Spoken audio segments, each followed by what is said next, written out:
Hello and welcome back. This is our final project, and in this project we are going to understand CICD pipeline using Docker containerization. Docker is most important part of our journey because nowadays all the modern application architectures are based on microservices, and we are using Docker container to host these microservices. Right now, for this project, if you don't have knowledge of Docker, you don't need to worry. You just need to understand the concept. Yes, if you want to learn Docker, there is a link in the description of this video. You can find out detail about our Docker course as well.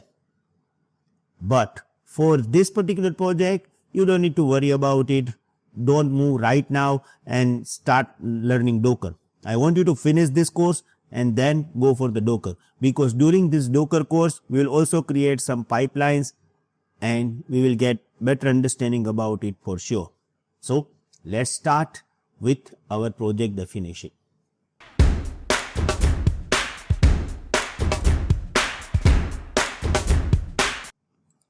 Here I have project definition, and the definition of this project is very clear: creating CI/CD pipeline with a Docker containerization for deployment to the VM or cloud instance. Of course, we are going to create one Docker container and we are going to host this Docker container inside Amazon EC2 instance.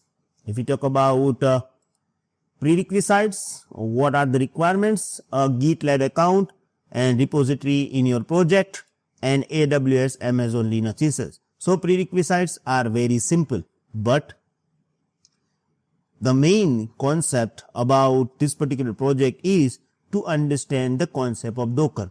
Yes, I cannot give you full explanation about Docker because this is CI/CD course, but yeah, I can provide you overview about Docker. In the next video, we are going to talk about Docker introduction, and then we will move for the project implementation phase. Thank you very much. See you in the next video. Have a nice day. Goodbye.